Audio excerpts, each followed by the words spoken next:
and welcome to another episode of What Travis Says. My name is Travis and today we are continuing my Doctor Who rewatch. Today we'll be talking about the 2010 New Year's special, The End of Time Part 2. With nearly everyone on Earth in his own image, the Master controls the world, but the Doctor soon realizes that the Time Lords are coming. And in line with the number of main Doctors, I will give you 13 interesting facts about this episode. When Part 1 was nearly called The Final Days of Earth, this episode was going to be called The End of Time. But when Davies saw The Final Days of Earth on screen, he felt that that title didn't really fit, so this episode was changed to The End of Time Part 2. Instead of Rassilon, the classic villain Omega was originally going to appear. The identity of the woman who appeared to Wilf, showrunner Russell T Davies said that he didn't want to explicitly state who she was in the show, but later said, yeah, of course, that's supposed to be the Doctor's mother. Wilf discussing his military service is vaguely reminiscent of Bernard Cribbins' actual military service record. The Master taking over everyone's appearance was almost changed to just having the Master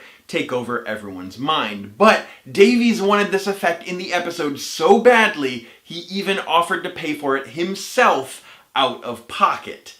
He didn't end up having to do that, but he still offered. The Master's original plan was to trap the planet Earth in the Time War instead of Gallifrey. Just do an old switcheroo. This episode clocks in at 75 minutes, which makes it the third longest single Doctor Who episode, only behind the 90-minute Doctor Who special, The Five Doctors, and the 85-minute Doctor Who movie. The Eighth Doctor claimed to be half human on his mother's side, but according to the writers, that was an inside joke about Star Trek's Mr. Spock, and there was actually a line in this episode that was cut explaining the joke. Following the episode Journey's End, Elizabeth Sladen said that she expected that to be her final episode of Doctor Who, but she managed to have a cameo in this episode, making this her final appearance in Doctor Who. According to Davies, the scene where Luke almost gets hit by a car is an inside joke for the first season of the Sarah Jane Adventures because none of the children ever looked either way when crossing the street. According to an interview with Davies, all of Matt Smith's lines were written by Stephen Moffat. Davies originally considered having the Time Lords in alliance with the Daleks, just to show how much the Time Lords had been corrupted. But he decided to leave the Daleks out of this episode in order to give Moffat a chance to bring them back in his own way. With this episode, his final Doctor Who adventure to date,